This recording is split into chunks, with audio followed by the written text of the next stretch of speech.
Periods येणं हे स्त्रीच्या शरीराला लाभलेलं एक वरदान आहे. म्हणजे आयुर्वेदाचं निर्माण जे आपण म्हणू का जिथनं ते बॉर्न झालाय आयुर्वेद तो म्हणजे आपलं भारत आहे. कुठलाही संकट आहे ना, ही संधी असते आपल्यासाठी. पंचकर्म करतात तेव्हा तुम्हाला काही गोष्टी लाईफस्टाईल मध्ये चेंजेस आवश्यक आहे. चुकीच्या गोष्टींकडे ना आपण लवकर अट्रॅक्ट होतो.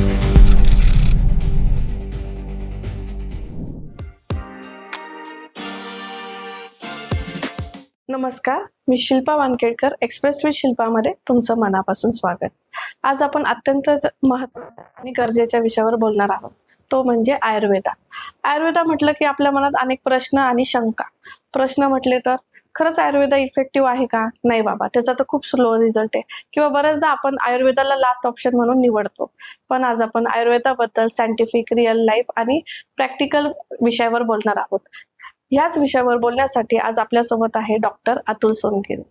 डॉक्टर अतुल सोनगिरे हे MD आयुर्वेदा व त्यांना 12 वर्षाचा समृद्ध अनुभव आहे. कोविड काळात त्यांनी माननीय मंत्री दादासाहेब भुसे सोबत काम केले आहे आणि त्यानंतर त्यांना 2 कोविड योद्धा म्हणून सन्मानित देखील केले गेले आहे. त्यांनी इंटरनॅशनल, नॅशनल प्रेझेंटेशन व आर्टिकल्स देखील लिहिलेले आहेत. सर, तुमचं एक्सप्रेस विथ शिल्पामध्ये मनापासून स्वागत. थँक्यू मॅम, मला इथे इन्व्हाइट केल्याबद्दल. मुळात हा विषय लोकांपर्यंत पोहोचणं खूप गरजेचं आहे, त्यामुळे I am thankful to you. Sir, पहिल्यांदा तर तुमचं खूप खूप धन्यवाद. तुम्ही तुमचा महत्वाचा वेळ काढला आहे आणि आमच्या शो आणि आमच्या प्रेक्षकांना तुम्ही एवढं छान इन्फॉर्मेशन देणार आहात. सो पहिला प्रश्न तर हाच आहे का डॉक्टर आणि आयुर्वेदाकडे जायचं, कारण आयुर्वेदा एक वेगळा विषय आहे ज्याच्याकडे बरेचदा आपण बघतो का खूप लोक ओळखत नाही. तर तुम्ही आयुर्वेदाकडे ह्या क्षेत्रात जायचं हे कधी ठरवलं? अगदी फ्रँकली सांगायचं मॅडम, तर मुळात आयुर्वेद हा फर्स्ट चॉईस ऑलमोस्ट कोणाचाच नसतो, फ्रँकली स्पीकिंग. कारण की काय होतं की आपण एका रेसमध्ये असतो. 12वी नंतर प्रत्येकाला 2 क्षेत्र असतात, सगळ्यांनाच माहिती आहे. एक तर इंजिनिअरिंग किंवा मेडिकल, बरोबर आहे. त्याच्यात प्रत्येकाचा प्रेफरन्स असतो की आपल्याला MBBS व्हायचं आहे, पुढे अजून वाटलं तर पोस्ट ग्रॅज्युएशन, हे प्रत्येकालाच वाटत असतं. परंतु बऱ्याच वेळेला आहे ना, परिस्थिती असते की जी आपल्याला वेगळे निर्णय घ्यायला लावत असते. आम्ही एकदम साधारण परिस्थितीतून फक्त गव्हर्नमेंट कॉलेज मिळेल ह्याच आशेने मी प्रिपरेशन करत होतो आणि त्याच्यात मेहनत भरपूर केली आणि सुदैवाने मला BMSच्या गव्हर्नमेंट कॉलेजला ऍडमिशन मिळालं. आणि मुळात मला आय वॉज टिल हॅपी, म्हणजे डॉक्टर होणार हेच माझ्यासाठी खूप मोठी गोष्ट होती. इट वॉज नॉट लाईक की आता नाही MBBS मिळालं किंवा, आणि BDS मला करायचंच नव्हतं. फक्त दातांचा डॉक्टर होण्यात मला फारसा इंटरेस्ट नव्हता, हे माझं वैयक्तिक मत होतं.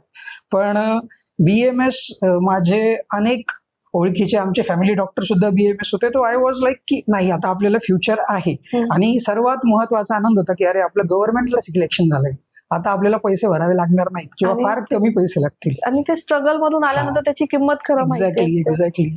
सो इट वॉज लाईक की आता आयुर्वेदात आलोय. आणि सुरुवातीला जेव्हा आपण त्या क्षेत्रात जातो ना, तर आपणही चाच पडतो. आपण कुठलेही सगळं वातावरण नवीन असतं, आपल्याला माहित नसतं की नेमकं काय होणार आहे, कसं होणार आहे. पण हळूहळू आपण त्या वातावरणात रुळत जातो. मग जसं जसं आम्ही प्रॅक्टिस करायला लागलो तसे गुरु मिळतात, जसं आपल्याला गायडन्स होतो, मग आयुर्वेदाची हळूहळू गोडी निर्माण झाली, आयुर्वेद कळायला लागलं. आणि मग आपोआप पुढे जाऊन असं वाटलं की नाही, मग आता आयुर्वेद खरी एक इथिकल पॅथी आहे ज्याच्यामध्ये आपण आजार मुळासकट बरे करू शकतो. ते आमच्या गुरूंमुळेच. वैद्य लक्ष्मीकांत कुर्टीकर हे माझे पहिले आद्य गुरु, ज्यांच्यामुळे मला आयुर्वेदाची गोडी निर्माण झाली. आणि नंतर मग पुढे आय वॉज ॲव्हरेज स्टुडंट. म्हणजे मी अगदी फ्रँकली सांगतो तुम्हाला की मला असं एक्सपेक्टेड नव्हतं की आयुर्वेदात पण एक आपल्याला फक्त BMSच करूया आणि प्रॅक्टिस सुरू करूया. It was like a good doctor, आपण एक छान आयुष्य घालूया. पण जसं आयुर्वेद कळायला लागलं तसं वाटलं की अरे नाही, इथे थांबून चालणार नाही, आता इथे आपल्याला आणखीन सुपर स्पेशालिटी काहीतरी करायची इच्छा निर्माण झाली. मग पुन्हा स्ट्रगल, पुन्हा परिस्थिती तर तीच होती. मग पुन्हा पैसे भरून MD करायचं असं कधीच मनात नव्हतं. मग पुन्हा अभ्यास केला, भरपूर अभ्यास केला आणि by the grace of God माझं गव्हर्नमेंट आयुर्वेद कॉलेज कोचीन केरळमध्ये सिलेक्शन झालं. मी भारतातनं 12वं होतो त्यावेळेला. बापरे. आणि बेस्ट आपण जर आयुर्वेदा म्हटलं तर केरळ हे बेस्ट आपण म्हणू सिटी आहे. एक्झॅक्टली. तर तिथे गेल्यानंतर पण मला चांगले शिक्षक मिळाले, गुरु मिळाले, जिथे मला भरपूर शिकायला मिळालं. तिथे गेल्यावरती पहिलं चॅलेंज होतं मल्याळम शिकणं. अच्छा. आणि मला तिथे जाऊन फक्त पुस्तकी ज्ञान किंवा डिग्री मिळवायची नव्हती. मला ऍक्च्युअली क्लिनिकल नॉलेज, तिथलं सगळं वातावरण, तिथे असलेला पेशंट फ्लो प्रचंड. म्हणजे मी ज्या कॉलेजला शिकलो तिथे 450 बेडचं हॉस्पिटल. बापरे. आणि रुग्णांचा आयुर्वेदाकडे एवढा फ्लो मी पहिल्यांदाच पाहिला. म्हणजे मी BMS ला असताना मी पेशंट्स बघत होतो, काम चालू होतं, पण नेक्स्ट लेवलचं काम मला केरळात गेल्यानंतर पाहायला मिळालं. मग तिथे मी आणखीन शिकलो, माझा कॉन्फिडन्स आणखी वाढला. म्हणजे ज्या आजारांना आपण इथे विचारही करू शकत नाही, म्हणजे अगदी तिथे आयुर्वेदिक ऑप्थेल्मॉलॉजिस्ट, आयुर्वेदिक ENT, आयुर्वेदिक सर्जरी, या सगळ्या गोष्टी एक्झॅक्टली हे मी पहिल्यांदा पाहिलं. आणि मला आणखीन कॉन्फिडन्स वाढत गेला. मी तिथे पेशंट्स पाहत गेलो. मग हळूहळू तिथून पास आउट होईपर्यंत माझा निर्णय पक्का झाला होता की अरे आयुर्वेद इज ग्रेट, इथे जे काम करू शकतो ते आपण कुठेच करू शकत नाही. आणि मग आल्यानंतर प्रश्नच नव्हता, मग प्रॅक्टिस सुरू केली आणि हळूहळू अजून पुढे गोष्टी घडत गेल्या. म्हणजे एक होतं ना, जेव्हा ते तुम्ही जसं गोडी हा केला, एकदा आपण त्याच्यात गेलो तर त्याच्यानंतर आपण मग विचार नाही करत की याचं भविष्यात काय होईल, काय होईल. आपल्याला त्याच्यातच त्याचं म्हणजे करायचं तर याच्यातच करायचं. मी जसं मगाशी म्हटलं तुम्हाला की मल्याळम शिकणं हे पहिलं चॅलेंज होतं मला. म्हणजे ऑप्शनल नसतंच ना? नाही, ऑप्शनल करायचं ठरवलं असतं तर करू शकलो असतो, पण मला क्लिनिकल स्टडी करायचा होता.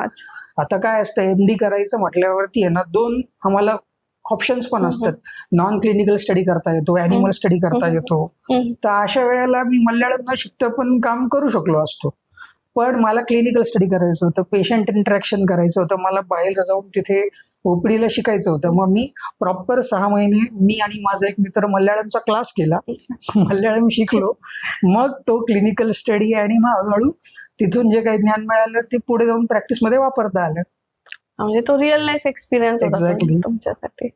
पण सर, जेव्हा आपण हे आयुर्वेदा चूज करतो किंवा हे, तर ते डोमेन म्हणजे एक्झॅक्टली अपोजिट असतं ना, हे मॉडर्न जे मेडिसिन म्हणतो किंवा आपण मेडिकल म्हणतो. मुळात तुम्ही जर बघाल आयुर्वेदाच्या डॉक्टरचा स्ट्रगल हा, म्हणजे माझं असं मत आहे की ॲलोपॅथीच्या डॉक्टरपेक्षा डबल असतो.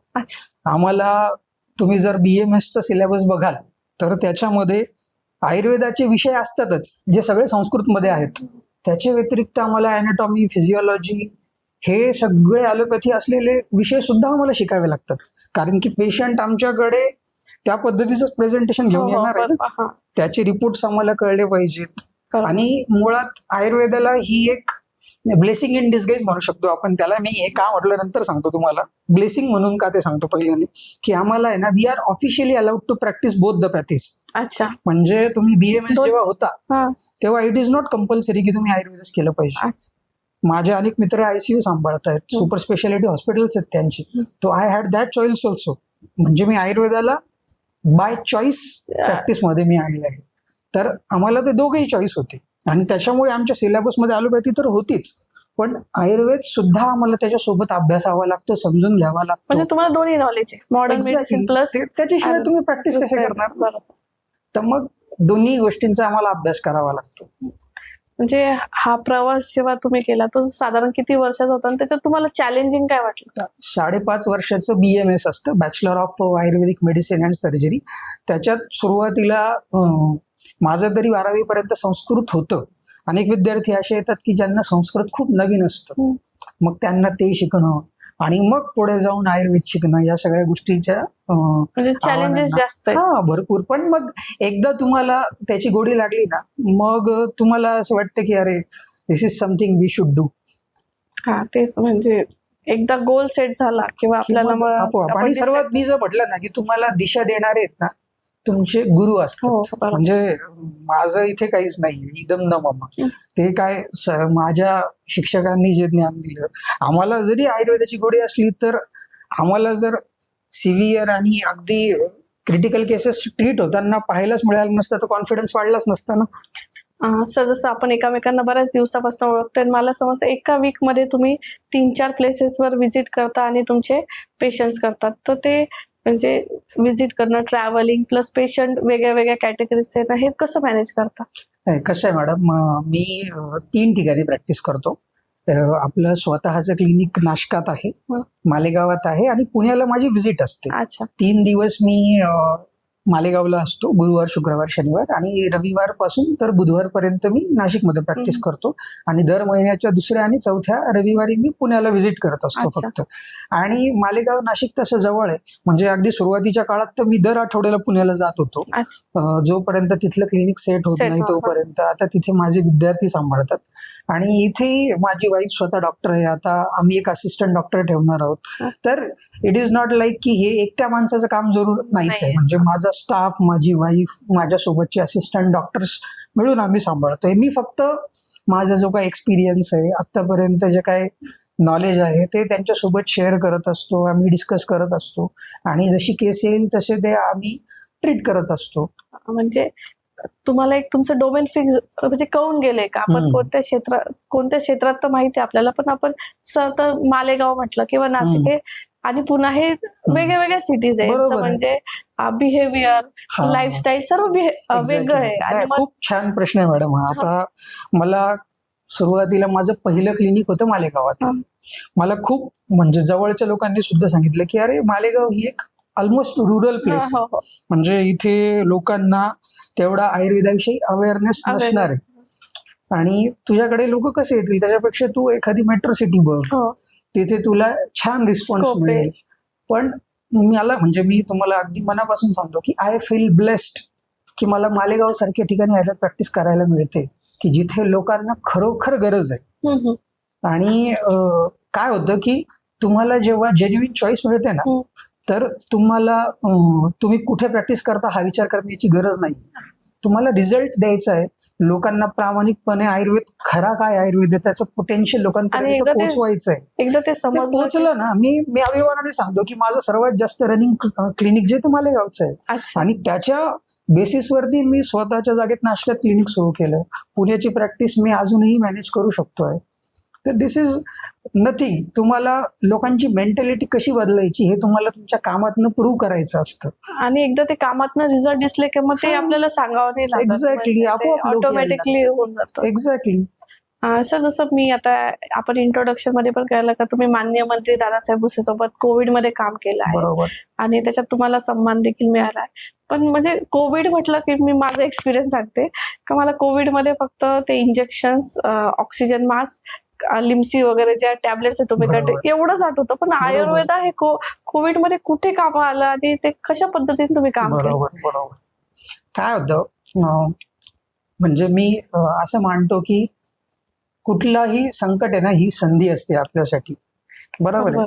काय होतं की त्यावेळेला सगळेच साच पडत होते, म्हणजे अचानकच एवढं मोठं इन्फेक्शन बाहेर आलं, त्याच्यात सिव्हिअरिटी खूप होती, डेथ रेट जास्त होता, सगळेच घाबरलेले होते. मी असं म्हणत नाही की मला अगदी डे 1 पासूनच सगळं समजायला लागलं, पण मला एवढं माहिती होतं की आयुर्वेदाचं काय पोटेन्शियल आहे. आणि मी ते केरळला असताना किंवा माझ्या ग्रॅज्युएशन मध्ये मी ज्यांच्याकडे पाहिलं तेवढं मला माहिती होतं की आयुर्वेदामध्ये ज्वर चिकित्सा नावाचा एक चॅप्टर आहे. 348 श्लोक आहेत त्याच्यामध्ये, खूप मोठा चॅप्टर आहे. सेकंड इयरला म्हणजे आम्ही जेव्हा नवीन असतो ना तेव्हा वाचताना अक्षरशः झोप येते, पण नंतर जेव्हा तुम्ही ते उलगडतं तुम्हाला हळूहळू समजून यायला लागतं, एक एक सूत्र त्यातलं किती महत्वाचं हे कळायला लागतं. तेव्हा एक गोष्ट तुम्हाला सांगतो मी की माझ्याकडे आज कुठल्याही तापाचे पेशंट येऊ द्या, माझ्याकडे म्हणण्यापेक्षा आयुर्वेदाकडे म्हणूया आपण, तर आपण ट्रीट करू शकतो. मग तो डेंग्यू असो, मलेरिया असो, कोविड असो, निमोनिया असो, व्हॉट एव्हर, कुठलंही इन्फेक्शन असो, हे डिसीज आयुर्वेदाने बरे होऊ शकतात. हे अनेक लोकांना मी इन्क्लुडिंग मी माहितच नाहीये. मुळात आम्ही ह्या डिसीजेसला ट्रीटच करत नाही. आम्ही ज्वर, तापाचे वेगवेगळे प्रकार, इन्फेक्शन्स आम्ही ट्रीट करतोय. त्याला तुम्ही मॉडर्न मध्ये वेगळी नावं दिली असतील, वेस्टर्न सायन्स मध्ये वेगळी नावं दिली असतील, नावाशी आपल्याला घेणं देणं नाहीये. तुमच्याकडे पेशंट प्रेझेंट होताना कसा प्रेझेंट होतोय. मग आम्ही फ्ल्यू जो असतो ना आपला साधा सर्दी खोकला, त्याला आमच्याकडे वात कफत ज्वर म्हणतो आम्ही. ठीक आहे. डेंग्यू मलेरिया सारखे जे ताप असतात ज्याच्यामध्ये प्लेटलेट काउंट कमी होतो, लोकांमध्ये ब्लिडिंग टेंडन्सी वाढते, त्याला आम्ही रक्तच किंवा पित्तप्रधान ज्वर म्हणू. म्हणजे आयुर्वेदामध्ये तापाचे प्रचंड डिटेल्स आलेले आहेत. त्याला फक्त ज्वराच्या वेगवेगळ्या प्रकारांमध्ये मांडलंय.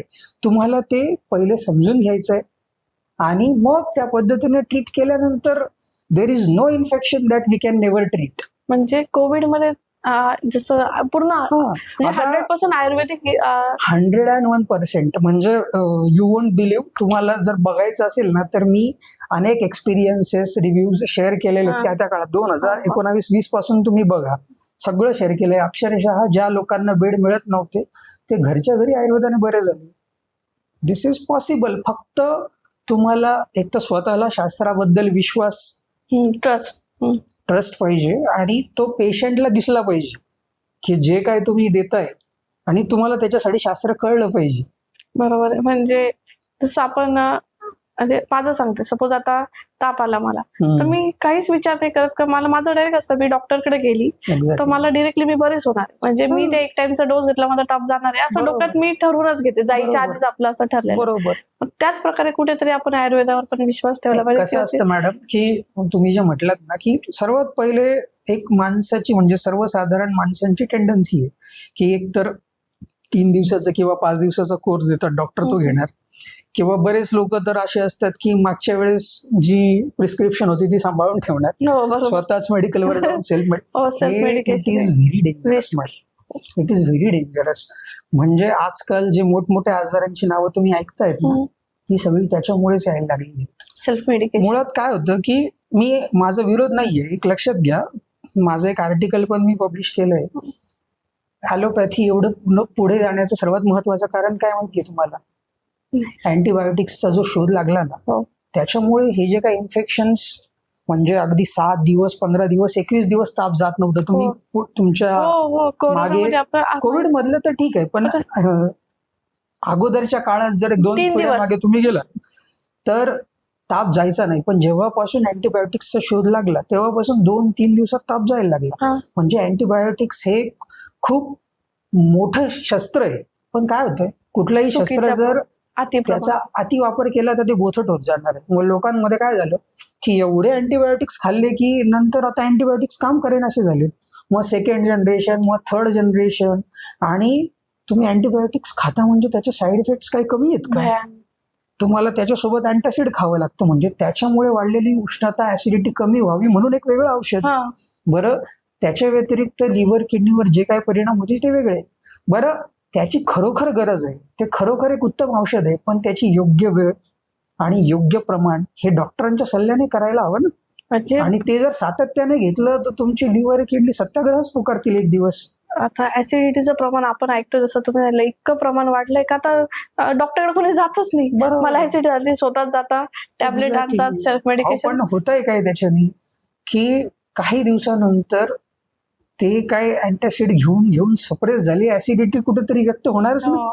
ती उष्णता नंतर पुढे जाऊन ह्याच पेशंटला अनेक मोठे पोटाचे आजार आहे, जसं IBS, इन्फ्लामेटरी बॉवेल सिंड्रोम नावाचा एक आजार आहे. त्याच्या व्यतिरिक्त तुम्ही पाहून पुढे जाऊन ब्लड प्रेशर, म्हणजे तीच वाढलेली उष्णता जी पोटातून मग रक्तात जाऊन BP व्हायला लागतो. मग हे सगळं जेव्हा घडतं त्यावेळेला लक्षात येतं की अरे आपण हे आधीच्या चुकांपासून करून ठेवलंय. त्याच्यापेक्षा माझा एक सगळ्यांना सल्ला आहे की मुळात आपला जो प्राधान्यक्रम आहे ना तो आपण बदलायला पाहिजे. की सूट एक तर सेल्फ मेडिकेशन टाळा. दुसरी गोष्ट, तुम्ही सर्वात पहिले जे नॅचरल आहे, जे नैसर्गिक आहे, आयुर्वेदासारख्या ज्या पॅथीज आहेत त्यांना प्राधान्य द्या. तुम्हाला लक्षात येईल की हळूहळू तुमचं आजारी पडण्याचं प्रमाणच कमी होत आहे. आणि जेव्हा तुम्ही सातत्याने ॲलोपॅथी खाता त्याच्याने होतं काय की तुम्हाला इन्फेक्शन होण्याची फ्रिक्वेन्सी पण हळूहळू वाढत जाते. म्हणजे तुम्ही लक्षात घ्या, लहान बाळ आता इतके आजारी पडतायत. अक्षरशः माझ्याकडे मागच्याच आठवड्यात एक बच्चू आलं होतं, 7 फाईल्स घेऊन आलं होतं वेगवेगळ्या पेडियाट्रिशियनच्या. म्हणजे काय त्या बच्चूच्या शरीरावर परिणाम झालेले असणार आहेत. आणि ते एक असतं ना, आपण म्हणतो का आपण पॅनिक होतो त्यामुळे आपल्याला आणि त्याच्यात पालकांची चूक आहे असं मी म्हणत नाही. त्यांना गायडन्स करायलाच कोणी नाही. त्यांना माहित पाहिजे की आयुर्वेदाची काय कॅपेबिलिटी आहे. साधे सर्दी खोकल्यापासून तर अगदी मोठमोठे अगदी मायग्रेन पासून तर कॅन्सर पर्यंतच्या आजारांमध्ये आयुर्वेदामध्ये रिकव्हरीचे चान्सेस असतात. फक्त तुम्हाला गायडन्स प्रॉपर मिळाला पाहिजे. गायडन्स. आणि सध्या आपण बघतोय का खरंच आयुर्वेदाकडे बरेचसे लोक वळतात, पण मग ते कधी कधी असं होतं का ते लास्ट ऑप्शन म्हणून वळतात, तोपर्यंत त्यांच्या बऱ्याच ट्रीटमेंट झालेल्या असतात. आणि मग आयुर्वेद पण तिथे कुठेतरी स्लोच होऊन जाईल ना, कारण तुम्ही ऑलरेडी एक्झॅक्टली. खूप महत्वाचा मुद्दा आहे. म्हणजे आज समाजातलं सर्वात मोठं मिसअंडरस्टँडिंग काय असेल ना, तर ते म्हणजे आयुर्वेदा इज स्लो. अरे तुम्ही आधी जीपी कडे जाणार, म्हणजे जनरल प्रॅक्टिशनर, प्रत्येकाचा एक फॅमिली डॉक्टर असतो. बरं त्याच्याकडे जर इन्फेक्शन बरं झालं नाही तर मग एक सुपर स्पेशालिटी, बरं त्याच्याकडे पण नाही बरं झालं तर मग शेवटी तुम्ही आयुर्वेदाकडे याल, म्हणाल मला 2 दिवसात बरं व्हायचंय, तर कसं पॉसिबल आहे? छोटंसं रोपट आहे, 2 मिनिटात उपटून फेकून देता येईल. वडाचं झाड झाल्यावरती ते काढायला क्रेन मागवलं तरी वेळच लागेल ना. बरोबर. मग येताना तुम्ही लवकर या, 2 दिवसात ताप नाही बरं झालं तर सांगा ना. आम्ही म्हणजे यू वोंट बिलीव्ह की 10 वर्षापासून अँटीबायोटिक्स न घेतलेले रुग्ण आहेत आमच्याकडे, आणि हे स्वतः केल्याशिवाय आणि लोकांना कॉन्फिडन्स दिल्याशिवाय नाही होत. बरोबर. आपण म्हणतो का आयुर्वेदा लास्ट ऑप्शन, जर आयुर्वेदा फर्स्ट ऑप्शन म्हणून आपण निवडलं तर त्याचे फायदे काय होतील सर? खूप चांगला प्रश्न आहे. मी जसं म्हटलं ना की अँटीबायोटिक सारखे जे खूप मोठे आणि चांगले औषध आहेत, त्याची खरोखर तुम्हाला एखादं मोठं इन्फेक्शन झालं किंवा कुठल्याही कारणाने तुम्हाला अँटीबायोटिक घेण्याची वेळ आली तर तेव्हा तुम्हाला त्याचा रेझिस्टन्स बसलेला नसेल. आता रेझिस्टन्स म्हणजे काय? जेव्हा तुम्ही सातत्याने एक अँटीबायोटिक प्रत्येक वेळेला इन्फेक्शन झाल्यावर खातात, तेव्हा जशी तुम्हाला तुमच्या शरीराला त्याची सवय होते ना, तसेच तुमच्या शरीरातले जे बॅक्टेरिया आहेत ते पण हुशार होतात. अच्छा. हा, म्हणजे काय होतं, त्यांना कळायला लागतं की अरे हे औषध सारखं सारखं शरीरात येत आहे बरं का.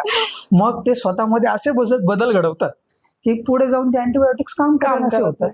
म्हणजे जी दुधारी शस्त्र आहे, मी जे म्हटलं दुधारी का म्हटलो, का ज्याच्याने आजार नष्ट झाला पाहिजे त्याच्याने तुमची इम्युनिटी हॅम्पर व्हायला लागते. म्हणजे तुम्हाला मग लवकर जाऊन पुढे काहीतरी सिव्हिअर डिसीजेस होण्याची शक्यता वाढणारच आहे ना. याच्यात अँटीबायोटिक्सची चूक नाहीये, अँटीबायोटिक घेणाऱ्याची आणि देणाऱ्याची चूक आहे की कधी किती काही प्रमाण त्याचं असलं पाहिजे की नाही. ते वरदान कधी श्राप होऊ शकतं आपण. एक्झॅक्टली ते हे आपल्या हातात आहे. आणि ह्या गोष्टीपासून तुम्ही लांब राहाल जर तुम्ही आयुर्वेदाकडे आलात तर. आणि मुळात आयुर्वेदात जेवढी पण औषधं आहेत ना, त्या सगळ्यांची जी ओरिजिन आहे ती नॅचरल ओरिजिन आहे.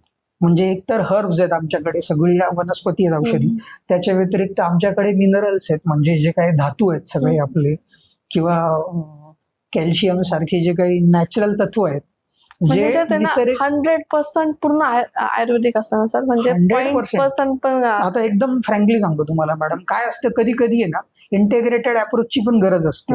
आता होतं काय की लहान बाळ आहे तुमचं किंवा 7-8 वर्षाचं मूल आहे, त्याला जर 102 डिग्री ताप आला आणि आपण जर थोडं दुर्लक्ष केलं म्हणा किंवा फक्त आयुर्वेदावरती डिपेंडेंट राहून आयुर्वेदाची सगळी ट्रीटमेंट करा, पण तो हाय ग्रेड फिवर एका लिमिट पेक्षा जास्त जायला लागला तर त्याला पॅरासिटामॉल सारखं औषध द्यायला काय हरकत आहे? कारण की आपल्या दृष्टीने पेशंट बरा झाला पाहिजे, आणि तापामुळे जे कॉम्प्लिकेशन्स होऊ शकतात, म्हणजे मेंदूत ताप जाणं, त्याला झटके येणं, कन्व्हल्जन्स येणं, त्याच्यासाठी एखादं साधं औषध वापरायला हरकत नाही ना. याला म्हणतात इंटिग्रेटेड अप्रोच. म्हणजे आयुर्वेदाच्या लोकांची ती एक सर्वात चांगली गोष्ट आहे की ते आयुर्वेदासोबत ॲलोपॅथीचं किंवा त्या विषयांचं ज्ञान असल्यामुळे योग्य वेळेला एखाद दुसरं औषध वापरून पेशंटचे कॉम्प्लिकेशन्सही टाळू शकतात आणि तुमचा आजार मुळासकट बराही करू शकतात. म्हणजे हेल्दी पण राहील आणि एक्झॅक्टली जिथे गरज पडेल तिथे. पण 99% आय कॅन से की आयुर्वेदाच 1% जिथे गरज पडेल तिथे फॉर द इन्स्टन्स किंवा इमर्जन्सी आपण ॲलोपॅथीचं एखादं औषध वापरायला हरकत नाही. सर जसं आपण आता आयुर्वेदाबद्दल बोलतोय पण ते आपल्या कंट्रीमध्ये बोलतोय, तुम्ही 2 इंटरनॅशनल देखील रिसर्च आर्टिकल्स लिहिले, त्यांची लाईफस्टाईल आणि त्यांचं म्हणजे जसं आयुर्वेदावर इंडियाचा जसा होल्ड किंवा म्हणजे आयुर्वेदाचं निर्माण जे आपण म्हणू का जिथनं ते बॉर्न झालाय आयुर्वेद, तो म्हणजे आपलं भारत आहे. बरोबर आहे. आणि मग ते दुसऱ्या देशात, तर तुम्हाला काय वाटतं तिथला रिस्पॉन्स किंवा त्यांना म्हणजे त्यांचं कसं आहे आयुर्वेदाला बघण्याचं दृष्टी? माहिती असेल की आत्ताच मोदींनी एक MOU साईन केला. 150 पेक्षा जास्त देशांमध्ये आयुर्वेद प्रॅक्टिस करण्याची आता परवानगी मिळणार आहे आयुर्वेदाच्या प्रॅक्टिशनर्सना, जी अगोदर नव्हती. बरं, पण मला असं वाटतं की एवढ्या लांब जायची गरजच नाहीये. ठीक आहे, ज्याला इंटरेस्ट असेल किंवा जे लोक स्वतःहून आपल्याला वेलकम करतायत तर आपलं कर्तव्य आहे तिथे जाऊन ते शास्त्र पोहोचवणं. पण त्याच्यापेक्षा जास्त गरज आहे ती भारतामध्ये. भारतामधली जी पब्लिक आहे ना, या इन्स्टंटच्या नादाला लागून स्वतःचं शरीर खराब करते. काय होतं की तुम्हाला जर दुसऱ्या दिवशी ड्युटीला जायचं असेल आणि तुम्हाला अंगात कणकण असेल तर तुम्ही ॲलोपॅथी घेता आणि दुसऱ्या दिवशी कामाला जाता. हे आयुर्वेदाला मान्य नाही. आयुर्वेदात तुम्हाला थोडक्यात सांगतो, आयुर्वेदात ज्वरचिकित्सेचं सूत्र आहे लंघनम स्वेदनम कालह यवागुस तिक्तको रसहा. तर याचा अर्थ काय माहिती तुम्हाला? लंघन म्हणजे सर्वात पहिले जर तुम्हाला इन्फेक्शन झालं, ज्वर आला, ताप आला, तर पहिले तुम्ही हलका आहार घेतला पाहिजे. हेच बरेचसे लोक पाळत नाही.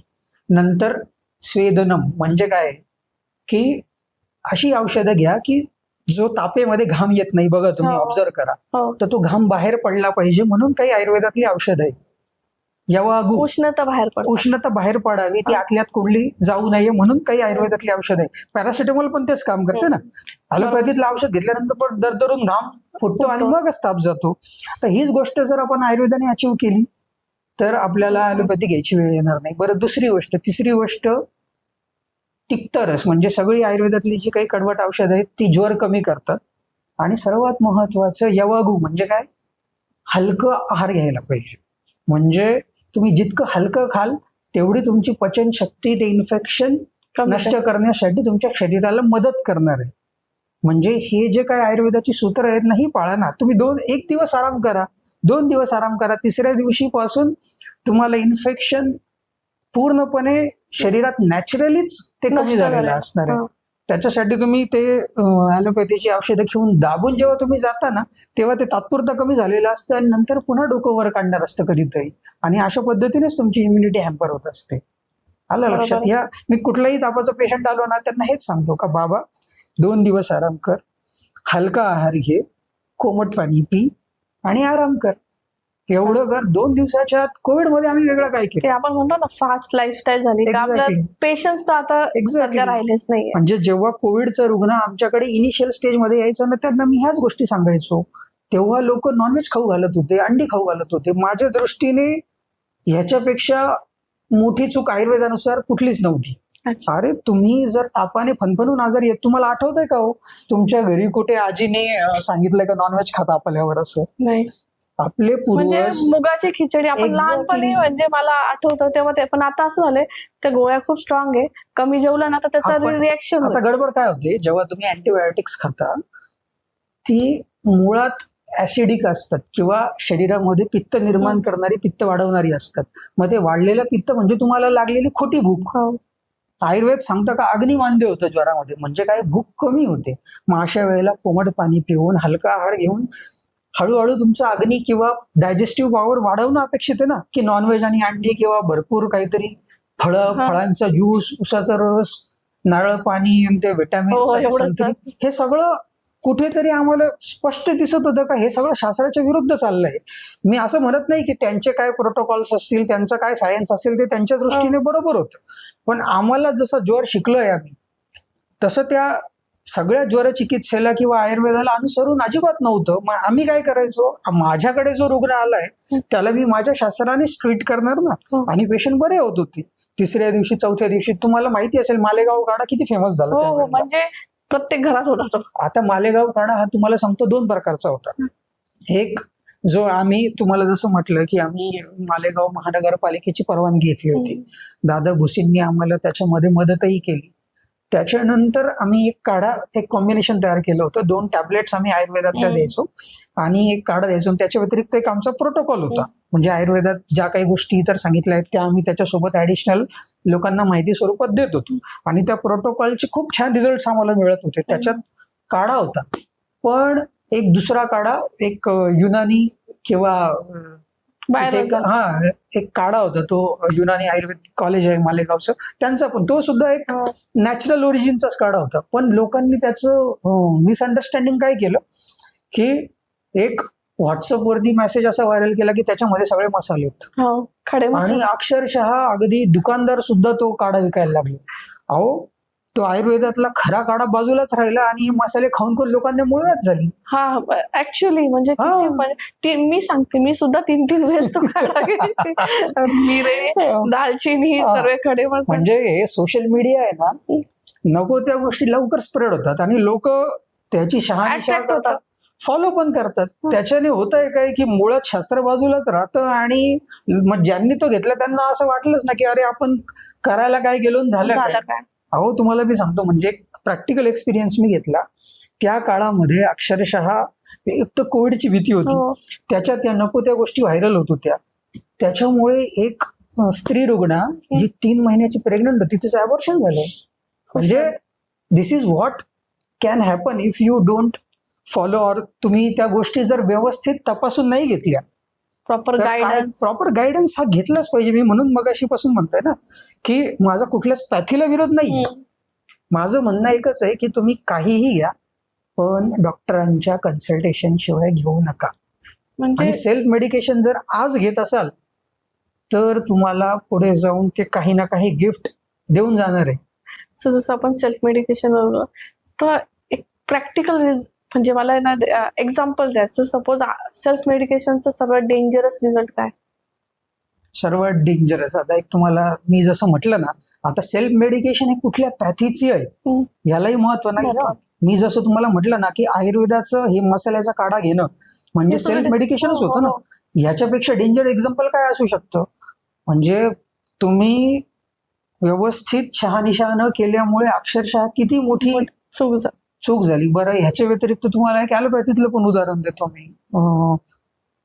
जसं मी तुम्हाला म्हटलं मगाशी की ऍसिडिटी आजचं लाईफस्टाईलच असं आहे की बऱ्याच वेळेला जेवण वेळेवर होत नाही, रात्री जागरण होतं, वर्क स्ट्रेस असतो. अशा अनेक गोष्टी ह्या आहेत ना, ह्या पित्त वृद्धीची कारण म्हणतो आम्ही. पित्त वाढण्यासाठी कारणभूत ठरतात. पित्त वाढलं म्हणजे काय, ऍसिडिटी होणारच. मग युजली ओमेज किंवा कुठलंही औषध असतं जे अँटासिड म्हणून मिळतं मेडिकलमध्ये, ते लोक घेतात आणि त्याच्याने त्यावेळेला बरंही वाटतं. पण हे एक दिवस कधीतरी घडलं ना तर that is not the issue. पण हे जर तुम्ही सुरुवातीला महिन्याला, मग 15 दिवसाला, मग आठवड्याला, मग 2 दिवसात हे जेव्हा व्हायला लागतं ना तेव्हा पुढे जाऊन ते सगळी जी काही तुमची नॅचरल ऍसिडिटी म्हणा किंवा जे नॅचरल ऍसिड जे तुमचं डायजेशन होण्यासाठी गरजेचं आहे ते हॅम्पर होऊन तुम्हाला इंडायजेशन व्हायला लागतं. मग त्या इंडायजेशनचा परिणाम पुढे जाऊन असे आजार जे तुमच्या फक्त शरीराला नाही तर तुमच्या मनाला, मेंदूला सुद्धा बाधित करतात. तुम्ही बघाल की मी जसं मागाशी म्हटलो की इन्फ्लामेटरी बावेल सिंड्रोम, IBS नावाचा असा आजार आहे की ज्याच्यामध्ये फक्त अपचनच होत नाही तर मनुष्य हा सायकोलॉजिकली डिस्टर्ब व्हायला लागतो, त्याला एन्झायटी यायला लागते, झोप शांत येत नाही, चिडचिड व्हायला लागते. म्हणजे काय, एक अँटासिडची गोळी तुम्हाला मनोरुग्ण सुद्धा करू शकते. आणि ते कुठे लक्षातच येत नाही ना आपल्या नॉलेज असल्यामुळे. मग आपण त्याच्या वेगळ्या वेगळ्या म्हणजे प्रत्येक गोष्टीची एक वेगळी टॅबलेट. एक्झॅक्टली. मग हे टाळलं पाहिजे. आणि जसं तुम्हाला मी मगाशी आयुर्वेदाचं एक उदाहरण दिलं, ॲलोपॅथीचं एक उदाहरण दिलं, तसंच तुम्हाला एक आणखीन महत्वाची गोष्ट सांगतो की जर हे ओव्हर द काउंटर मेडिसिन आयुर्वेदाचे सुद्धा जे मिळत आहेत ना आजकाल, म्हणजे ॲलोपॅथीच्या बाबतीत तरी थोडे रिस्ट्रिक्शन्स आहेत.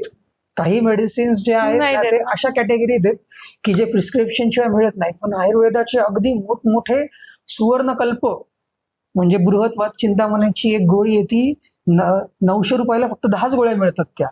अच्छा. हा, म्हणजे एक तुम्हाला उदाहरण दिलं मी की खूप मोठी मोठी औषधं आयुर्वेदाची जी ओव्हर द काउंटर मिळून जातात पण ती योग्य पद्धतीने योग्य डोस मध्ये घेतली तर ती अमृता समान आहेत. खूप मोठे मोठे आजार जे कुठेच बरे होत नाही ते आयुर्वेदात बरे करण्याची कॅपॅसिटी आहे.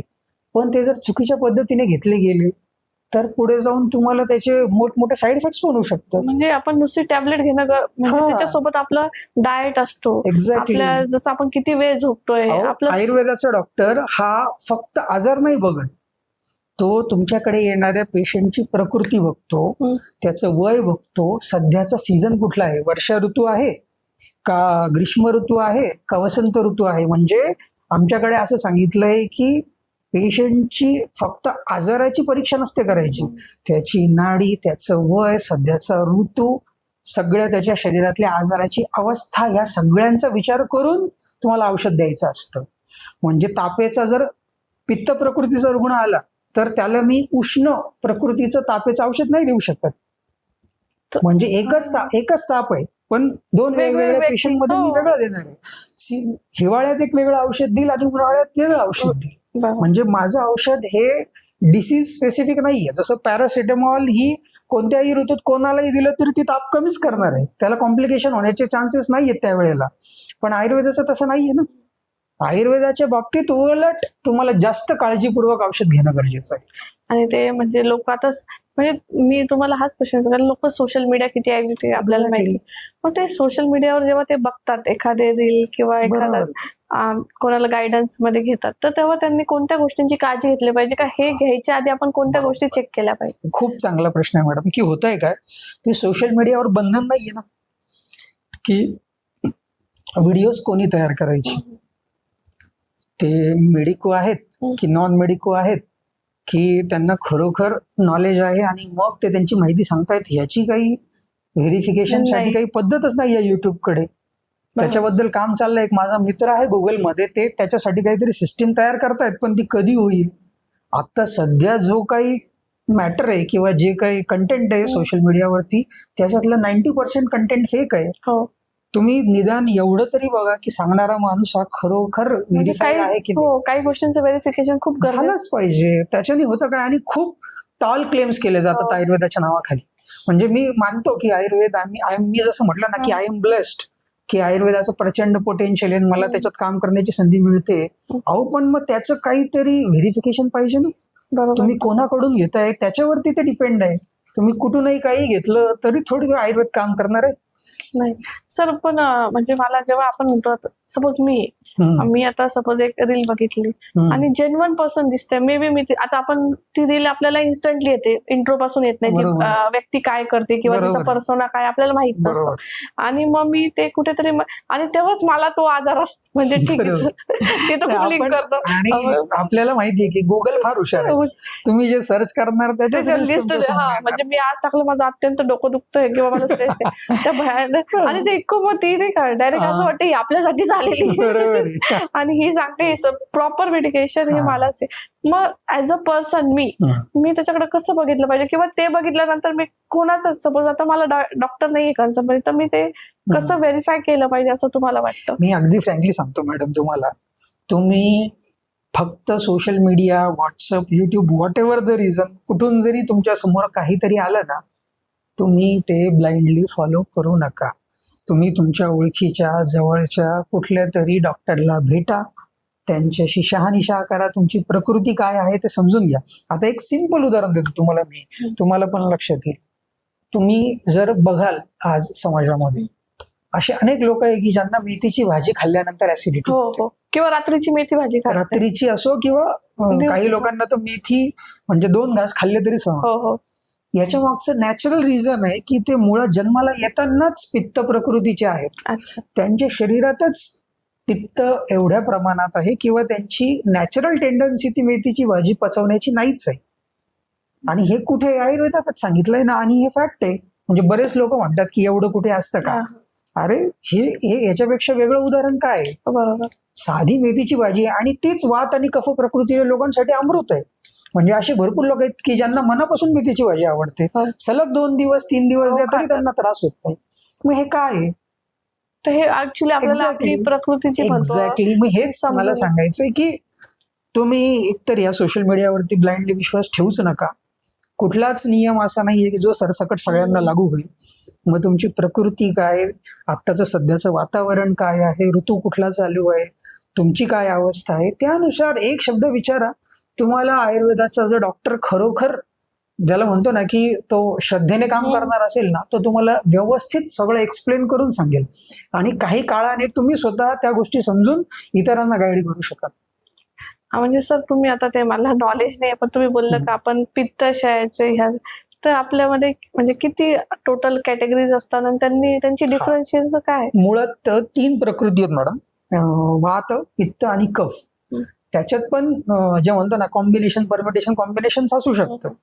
तर मुळात 3 प्रकृती आहेत. आता फॉर एक्झाम्पल पित्त प्रकृतीचे लोक जे असतात ना ते लवकर चिडतात. त्यांना कोणीतरी फक्त चान्स देऊ द्या मग ते असे हायपर होतात की कोणाकडून कंट्रोल केल्या कंट्रोल होत नाही. पण ते हुशार फार असतात. म्हणजे शार्प मेमोरी प्रचंड शार्प असते, त्यांची ग्रास्पिंग पॉवर चांगली असते. त्यांना स्किन डिसीजेस होण्याची, रक्ताचे आजार होण्याची, पित्ताचे आजार होण्याची शक्यता जास्त असते. कारण की मुळातच पित्त आहे ना शरीरामध्ये. तसेच वात प्रकृतीचे अतिशय चंचल, म्हणजे कुठेच एका ठिकाणी बसणार नाही. आता इथे बसलोय ना मी सारखं पाय हलवेल, हात उचलेला असं काहीतरी करत राहील, हे वात प्रकृतीचं लक्षण आहे. आणि एका प्रोफेशन मध्ये टिकणार नाही, चिकाटी नसते कुठल्याही गोष्टीसाठी, लवकर लक्षात राहत नाही, राहिलं तर थोडाच वेळ लगेच विसरतील. हे झालं वात प्रकृतीचं लक्षण आणि सारखे आजारी पडतात. हे झाले वात प्रकृती. आणि कफ प्रकृती आहे, एकदम शांत, 3 वेळा प्रश्न विचारल्यानंतर एकदा उत्तर देतील, त्यांच्या विश्वात ते राहतात. हे लोक मस्त अंगाने धष्टपुष्ट असतात. असे ह्याच्यापेक्षा अनेक बारकावे आहेत. तुम्हाला म्हणजे असं म्हणायचं का जसे हे 3 प्रकार आहे तर तिघांचं हे डाएट म्हणा किंवा लाईफस्टाईल ही चेंज पाहिजे, म्हणजे वेगळी. म्हणूनच मी म्हटलं ना की तुम्ही म्हणजे सर्वात चांगली ऍडवाइस आहे की प्रत्येकाचा एक फॅमिली डॉक्टर आयुर्वेदिक असावा. अच्छा. तो तुम्हाला प्रत्येकाला व्यवस्थित सगळ्या गोष्टींची ऍडवाइस देईल. म्हणजे माझ्या अनेक फॅमिलीज आहेत आज मालेगावात, नाशकात, ज्या आपल्याकडे या प्रत्येक गोष्टीसाठी येतात आणि त्यांना गेली अनेक वर्ष ॲलोपॅथीच्या औषधाची गरज पडलेली नाहीये सुदैवाने. आणि सुदैवाने म्हणण्यापेक्षा आयुर्वेदाची जी ताकद आहे त्यांच्यापर्यंत खऱ्या अर्थाने पोहोचली आहे. त्यामुळे म्हणजे आता जसं आपण म्हणतो आयुर्वेदामुळे आपल्याला वाटतं का नाही का स्लो रिझल्ट आहे, किंवा हे खरंच एक मिथ आहे का खरंच स्लो रिझल्ट खरंच आहे? 101% मिथ आहे मॅडम. काय होतं, तुम्ही लवकर या. मी जसं तुम्हाला मगाशी जे उदाहरण दिलं, छोटंसं रोपट आहे, तुम्हाला आज ताप आला, दुसऱ्या दिवशी जा, तिसऱ्या दिवशी ताप जाणार. तुम्ही मगाशी मागच्याच आठवड्यात अनुभवलं. म्हणजे मी तर तो अनुभव सांगते. म्हणजे मला कंजेक्टिव्ह आय झालेलं आणि मी सांगते माझ्या डोक्यात कोणत्याच म्हणजे 3-4 जर डॉक्टर आले असेल त्याच्यात आयुर्वेदा कुठेच नव्हता. एक्झॅक्टली. म्हणजे माझे जे ओळखीचे डॉक्टर किंवा जवळ आहे, तर मला असं होतं का मी म्हणजे प्रॉपर जो मेडिकल डॉक्टर त्याच्याकडे जाईल, मॉडर्न मेडिसिनकडे, मी आयुर्वेदाकडे जाणारच नाही. आणि त्याच दरम्यान आपली पॉडकास्ट बद्दलची चर्चा चालू होती आणि तुम्ही जस्ट सांगितलं का ठीक आहे पॉडकास्ट ठीक आहे पण तुम्ही येऊन तर जा. आणि मला जो फरक म्हणजे जसं म्हणतो ना स्लो तो प्रश्नच नाही, अति इन्स्टंट जे म्हणतो ना आपण, जे तुम्ही केलं किंवा जे तुम्ही मला मेडिकेशन दिलं, म्हणजे इतका फास्ट आणि चांगला रिझल्ट आला. हे तुम्ही स्वतः अनुभव. काय होतं की कुठल्याही गोष्टीत तुम्ही स्वतः पाण्यात पडल्याशिवाय पोहता येत नाही, ज्याला म्हणतो ना आपण. कमी जसं म्हटलं ना, प्रत्येकाने एक आयुर्वेदाचा फॅमिली डॉक्टर ठेवावा आणि स्वतः अनुभवावा की तुम्हाला खरोखर, मी असं म्हणत नाही की 100 पैकी 100, पण तुम्हाला 99 वेळाला तरी दुसऱ्या डॉक्टरची गरज पडणार नाही. फक्त डॉक्टर तुमचा जेन्युइन असला पाहिजे. पण सर जेव्हा आपण हे बोलतो तर मला एक सांगाल का, म्हणजे हे मॉडर्न मेडिसिन जे आपण म्हणतो आणि आयुर्वेदा हे कुठं कॉम्पिटिटर्स आहे का ते कॉम्बिनेशन आहे? मी तुम्हाला एकदम फ्रँकली सांगतो की integrated approach is need of our. म्हणजे मी तुम्हाला कदाचित पटणार नाही, पण कोविड काळामध्ये मी 3 हॉस्पिटलच्या ICU मध्ये जाऊन औषधं दिलेली आहेत. They allowed proper Ayurvedic treatment in their hospitals. एक लक्षात घ्या की at the end of the day doctor आयुर्वेदाचा असो किंवा ॲलोपॅथीचा असो, आपलं उद्देश काय हो? पेशंट बरा करणं, त्याचा जीव वाचवणं. मग त्यावेळेला जे गरजेचं आहे ते वापरून घ्या ना तुम्ही. असे म्हणजे माझे अनेक ॲलोपॅथीचे डॉक्टर पेशंट आहेत आणि मला पण जेव्हा किंवा माझ्या घरच्यांना जेव्हा असं वाटतं की आता गरज आहे ना, तर ते हक्काने आम्हाला मदत करतात ना त्यावेळेला. असं नाहीये की तुम्ही एकमेकांच्या क्रॉसमध्येच राहिलं पाहिजे, म्हणजे कॉम्बिनेशन ऍक्च्युअली. एक्झॅक्टली. पण अनेक डॉक्टर्स आहे ना ॲलोपॅथीच्या, मला एक थोडासा वेगळा पण अनुभव येतो की ते असं म्हणतात की आयुर्वेद म्हणजे काहीच नाही, ते कामच करत नाही. अरे तुम्हाला आयुर्वेदाचा पण माहित नाही, तुम्हाला त्या शास्त्राविषयी काही माहित नाही, तर तुम्ही कमेंट करू नका ना. जर तुम्ही खरोखर आयुर्वेदाचा अभ्यास केला किंवा तुम्ही निदान चांगलं काम करणाऱ्या आयुर्वेद डॉक्टरांच्या संपर्कात आले तर तुम्हाला कळेल ना आयुर्वेद काम करते की नाही. पण ते म्हणतो ना की आधीपासूनच एक पूर्वग्रह दूषित काही लोक असतात. म्हणजे ऍक्च्युली आयुर्वेद हे एक सायन्स आहे. एक्झॅक्टली. त्या दृष्टीने ते कोणी घेतच एक्झॅक्टली. नाही काय असतं, आणि आता बदलतायत मॅडम. म्हणजे तुम्ही जर बघाल ना तर जे खरोखर जागरूक लोक आहेत ना त्यांचं फर्स्ट चॉईस आता आयुर्वेद होत चाललंय. फक्त याच्यासाठी काय की जे खरोखर काम करणारे लोक आहेत ना त्यांनी बाहेर पडलं पाहिजे, थोडंसं शास्त्राविषयी बोललं पाहिजे. आणि माउथ पब्लिसिटीने तुमची हळूहळू लोकांपर्यंत रीच वाढतेच. पण आता तुम्हाला मी जसं म्हटलं ना की तुम्ही मला जी संधी दिली, हे जे काय आयुर्वेदाचं पोटेन्शियल आहे ते निदान 4 लोकांपर्यंत पोहोचेल, त्यांना कळेल की आयुर्वेद काय काम करू शकतो. तर ह्या माध्यमातून लोकांनी हळूहळू बाहेर पडलं पाहिजे, त्यांचं काम पोचवलं पाहिजे. असं जसं आपण म्हणजे मी माझं सांगते, माझ्या आईचं सांगते, मी सपोज तिचं म्हणजे तिला कणकण आलं का ती काही डॉक्टर कोणालाच नाही विचार, तिला क्रोसिन माहिती आहे, ती डिरेक्टली मेडिकल मध्ये जाते, क्रोसिन आहे घेते. आणि तसंच तुम्ही एक आयुर्वेदाचं पण बेसिक नॉलेज ठेवलं तर मे बी ते म्हणजे तुम्हाला एकदाच कळून घ्यायची समजायची गरज येते. बरोबर आहे. नंतर तुम्हाला समजतं का आपल्या शरीराला कसली गरज आहे आणि ते कुठे तुम्हाला दरवेळेस चला मेडिकेशन साठी जायचं. आता मी जसं तुम्हाला म्हटलं ना की जसं आमच्याकडे ज्वर चिकित्सा, ताप आल्यानंतर जसे काही बेसिक नियम आहेत ना, जसं हलका आहार, कोमटच पाणी पिणं, आराम करणं, या बेसिक गोष्टी जेव्हा तुम्ही आयुर्वेदाच्या डॉक्टरकडे जाल ना तुम्हाला कळायला लागते. म्हणजे सर्दी खोकल्यावर झाल्यावरती हळद मीठ पाण्याच्या गुळण्या करणं असेल, हे इतर छोटे छोटे उपाय आहेत. त्याच्यासोबत काही स्पेसिफिक आयुर्वेदाची औषधं, हे कॉम्बिनेशन जेव्हा तुम्हाला कळायला लागतील ना तेव्हा गरजच पडणार नाही ना बाहेरच्या गोष्टींची. फक्त एवढंच आहे, मी जसं म्हटलं ना की तुम्ही पॅथी कुठली चूज करा, पण you have to choose a doctor always. प्रत्येक वेळेला सेल्फ मेडिकेशनच्या याच्यात जावं, ते डेंजरस होऊ शकतं. म्हणजे ते मे बी तुम्हाला आता नाही वाटेल पण त्याचे रिझल्ट इन फ्युचर होतातच, डेंजरस असतील. बरोबर. सर, आयुर्वेदा म्हटलं की आपल्या डोक्यात पंचकर्म, आणि म्हणजे आता तर आपण बघतोय का पंचकर्म म्हणजे लोकांना एक फॅन्टसी पण वाटते. म्हणजे मला नाही, म्हणजे आता मला जर सांगितलं असं वाटतं खरंच पंचकर्म म्हणजे बॉडी डिटॉक्स करते का खरं त्याच्यापेक्षा डीपर ट्रीटमेंट देते. बरोबर. आता मी तुम्हाला फ्रँकली सांगतो, म्हणजे अजूनही बऱ्याच लोकांना असं वाटतं की पंचकर्म म्हणजे फक्त मसाज.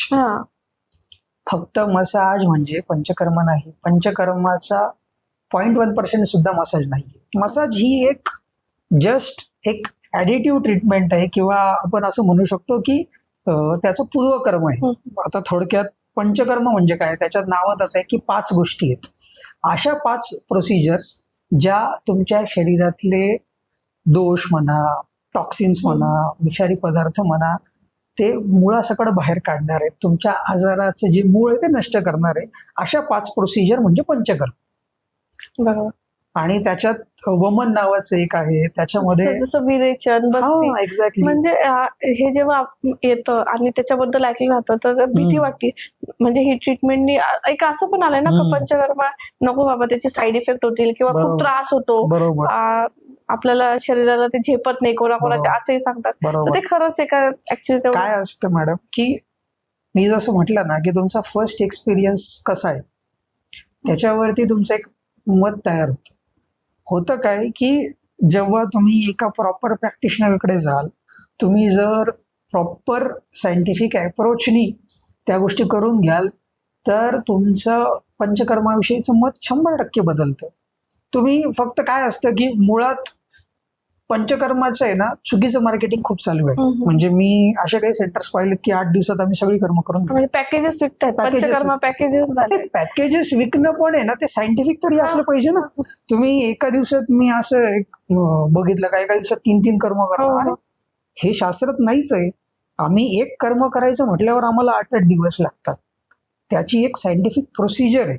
आता फॉर एक्झाम्पल तुम्हाला सांगतो की मी की वमन आणि विरेचन, वमनामध्ये असं असतं की उलट्याद्वारे शरीरातले दोष बाहेर काढतो आपण, आणि विरेचनामध्ये तीच गोष्ट जुलाबाद्वारे बाहेर काढतो. अरे ते काय फक्त 1 दिवसाची प्रोसिजर नाहीये ना. त्याच्या अगोदर आम्ही स्नेहपान करतो. म्हणजे काय, एक औषधी तूप किंवा औषधी तेल पेशंटला दिलं जातं, जे वर्धमान मात्रेत, म्हणजे काय 30 ml पहिल्या दिवशी, दुसऱ्या दिवशी 60 ml, तिसऱ्या दिवशी 90 ml, अशा पद्धतीने ज्याला गरज असेल त्याला 3 दिवस, एखाद्याला 5 दिवस, एखाद्याचं अगदीच कोठा जड असेल किंवा पचनशक्ती खूपच हेवी असेल तर त्याला 7 दिवसापर्यंत सुद्धा आम्ही हे औषधी तूप किंवा तेल पाजतो. आता हे दिल्यानंतर ते काय काम करतं, तुमच्या आजकालचं लाईफस्टाईल असं आहे की तुम्ही जे काय पिकतंय त्याच्यामध्ये फर्टिलायझर्स आहेतच, पेस्टिसाइड्स आहेतच, त्याच्यामधून तुम्हाला जे काही हेवी मेटल कंटेंट, केमिकल्स तुमच्या शरीरात जात आहेत ते ऍब्सॉर्ब होतात आणि प्रत्येक पेशीमध्ये जाऊन बसतायत. मग त्यांना बाहेर काढणारं कोण आहे? हेच जे तूप 30, 60, 90, 120 आपण पाजतो ना, तुमच्या शरीरातले फॅटी ऍसिड्स जे आहेत ते सगळे सॅच्युरेट होतात या वर्धमान मात्रेतल्या स्नेहाने किंवा तुपाने, आणि प्रत्येक पेशी मधला मल, टॉक्सिन्स, हे सगळे हेवी मेटल्स, केमिकल्स खेचून बाहेर काढले जातात. म्हणजे जसं आपण बॉडी स्वच्छ करणं. एक्झॅक्टली. म्हणजे बॉडी स्वच्छ करणं म्हणजे आता काय बऱ्याच लोकांना वाटतं पंचकर्म म्हणजे काय, आपण रोज शरीराची स्वच्छता करतोच ना. म्हणजे ब्रश केलं म्हणजे मुखशुद्धी झाली, आंघोळ केली म्हणजे बाह्य त्वचेची शुद्धी झाली, मलमूत्र विसर्जन केलं म्हणजे अभ्यंतर शुद्धी झाली. अरे पण तुमच्या कानाकोपऱ्यामध्ये प्रत्येक पेशीपर्यंत, टिश्यूज पर्यंत, ऑर्गन्स पर्यंत जे काय टॉक्सिन्स रिअब्सॉर्ब झालेले आहेत ते कसे बाहेर काढणार? आता रोज जरी आपण घड चाडतो तरी दर दिवाळीला कानाकोपरा स्वच्छ करतोच की नाही? तर पंचकर्म म्हणजे काय? एक प्रकारचं तुमच्या शरीराची बाह्य अभ्यंतर मुळासकट स्वच्छताच आहे ना. आता प्रचंड केमिकल्सच्या आहारी आपण सगळे जातोय, फास्ट फूड, प्रिझर्वेटिव्ह, हे सगळं शरीरात चाललंच आहे ना, आणि ते शरीरात ऍब्झॉर्ब होतच आहे. आणि ते सगळं बाहेर काढायचं असेल तर अशा पद्धतीने मी जसं तुम्हाला सांगितलं मगाशी की वर्धमान मात्रेत स्नेहपान म्हणजे 30, 60, 90 अशा पद्धतीने जेव्हा तुमच्या शरीरामध्ये ते काय औषधी तूप जातं तेव्हा एका लेवल नंतर तुमच्या पेशी सॅच्युरेट होतात, आणि सॅच्युरेट झाल्यानंतर त्यांच्या त्या पेशींमध्ये असलेले सगळे केमिकल्स जे त्या फॅटी ऍसिड्सद्वारे बाहेर खेचून काढले जातात. आणि मग एक विशिष्ट पद्धत असते की अशा पद्धतीने 3 किंवा 5 दिवस औषधी तूप पाजल्यानंतर आम्ही मसाज आणि स्टीम करतो. इथे फक्त मसाज आला, मसाज कुठेच नव्हता अगोदर. पहिले पंचकर्म म्हटलं. मग हा जर वमनाचं पेशंट असेल तर तूप पाजल्यानंतर फक्त एकच दिवस आम्ही मसाज आणि स्टीम साठी पेशंट बोलवतो, आणि विरेचनाचं पेशंट असेल तर 2 दिवस बोलवतो. आणि मसाज आणि स्टीममुळे काय होतं, हे ऑलरेडी लिक्विफाय झालेले टॉक्सिन्स आहेत ते पूर्णपणे पोटात येतात, आणि शेवटच्या दिवशी आपण एक औषध देऊन, जर वमन असेल तर उलटीद्वारे हे टॉक्सिन्स बाहेर काढतो, आणि विरेचन असेल तर जुलाबाद्वारे बाहेर काढतो. आणि ऑब्व्हियसली तुम्ही जे सांगताय त्याच्यावर मला असं लक्षात येतं, जेव्हा ही ट्रीटमेंट चालू असेल तेव्हा आपल्याला थोडं गळाल्यासारखं वाटणं हे ऑब्व्हियसली होणारच आहे. अरे तुमच्या प्रत्येक पेशीला आपल्याला स्वच्छ करायचं आहे ना. निदान त्या काळात जर तुम्ही काही स्पेसिफिक डॉक्टर सांगतात, आम्ही सगळं व्यवस्थित सांगतो की तुम्ही काय खाल्लं पाहिजे, काय पिलं पाहिजे, कसं राहिलं पाहिजे, या सगळ्या गोष्टींचे नियम पाळून जर तुम्ही पंचकर्म केले तर तुम्हाला कसले कॉम्प्लिकेशन होतील. उलट पेशंट अंतर्बाह्य फ्रेश होतो, रिफ्रेश होतो, जे म्हणतो ना की रिबूट केल्यासारखं त्याचं शरीर काम करायला लागतं. ते म्हणजे जसं मी पहिल्यापासून ऐकतं का पंचकर्म केल्यानंतर आपली बॉडी एक नवीन बॉडी सारखीच काम करते. म्हणजे आपलं जसं डायजेशन सिस्टम असो किंवा हे असो, हे नवीन जे आपण म्हणतो स्टार्ट होतं. पण सर जेव्हा आपण पंचकर्म करतो त्याचं जसं लॉंग टर्म रिझल्ट कितपर्यंत असतो? काय असतं एक लक्षात घ्या, जर तुमचं लाईफस्टाईल चांगलं असेल, म्हणजे तुमचं वेळेवर जेवण असेल, वेळेवर झोपणं असेल, तुम्हाला वर्क स्ट्रेस फार नसेल, तुमचं सगळ्या दृष्टीने लाईफस्टाईल चांगलं असेल तर तुम्हाला हे रिझल्ट वर्षानुवर्ष टिकतील. तुम्ही जेवढ्या चुका कराल ते शेवटी त्याचं प्रायश्चित्त तर द्यावंच लागेल ना. जर तुम्ही चांगलं वागलात तर तुम्हाला 2-2, 3-3, 4-4 वर्ष काहीच होणार नाही. पण तुमचं जेवढं लाईफस्टाईल डिस्टर्ब आहे तर तुम्ही 1-2 वर्षाला पंचकर्म करत राहिले पाहिजे, डिपेंडिंग की तुम्ही किती व्यवस्थित ते करून घेताय. काय होतं, आता मध्यंतरी एक अनुभव आला होता की पेशंटचं पंचकर्म सुरू केलं आम्ही, त्याने 3 दिवस वगैरे छान नियम पाळले. 4थ्या दिवशी काय झालं, त्याला काहीतरी इमर्जन्सी काम आलं, त्याचं 3 दिवस तूप पिऊन झालेलं होतं. 4थ्या दिवशी त्यांनी वडापाव खाल्ला. आणि पंचकर्म करत असताना असलं काहीतरी विचित्र खाणं अजिबात अलाउड नसतं. प्रचंड पोट दुखायला लागलं. तेच सांगतो ना मी, प्रचंड पोट दुखायला लागलं. त्याच्यामुळे शेवटी औषधं देऊन त्याला कसं तरी मॅनेज केलं. पण मग इथे पंचकर्माला ब्लेम कराल का पेशंटला ब्लेम कराल तुम्ही? ऍक्च्युली पेशंटला गेलो पण पेशंट पंचकर्माला करत. एक्झॅक्टली. इथेच तर गडबड आहे ना, आपण स्वतः किती पाण्यात आहोत हे पाहिलं पाहिजे. असं जसं पंचकर्म हे जे ऑलरेडी काही डिसीज किंवा आजारी असतात त्या लोकांनी केलं पाहिजे का, ते जेन्युइनली सर्वांसाठी? आता मी तुम्हाला सांगतो की आयुर्वेदाचं मूळ प्रयोजन काय आहे. आयुर्वेद असं सांगतं की स्वस्थस्य स्वास्थ्य रक्षण, म्हणजे काय, जे स्वस्थ आहोत, आपण आजारी नाहीयेत, मग आपण आपलं पहिलं आद्य कर्तव्य आहे की हे स्वास्थ्य टिकवून ठेवणं. म्हणून सुद्धा पंचकर्म काम करतं. आमच्याकडे दिनचर्या, ऋतुचर्या म्हणजे काय की डेली रुटीन कसं असावं याचं सुद्धा डिटेल्ड वर्णन आहे. ऋतुचर्या म्हणजे सध्या जसं वातावरण बदलतं त्या ऋतूनुसार तुमच्या आहारात, वागण्यात काय बदल करावेत हे सुद्धा सांगितलेलं आहे. आणि पंचकर्म हे स्वस्थ व्यक्तीने सुद्धा करून घ्यायचं आहे जर तुम्हाला आजारी पडायचं नसेल तर. म्हणजे प्रिक्युअर म्हणतो आपण. Exactly, preventive treatment. आणि बाकी पुढचं प्रयोजन आहेच ना, स्वस्तस्य स्वास्थ्य रक्षणम नंतर आतुरस्य विकार प्रशमनम. जे आजारी पडतायत त्यांना सुद्धा त्यांचे विकार जर बरे करायचे असतील तर पंचकर्म आहेच.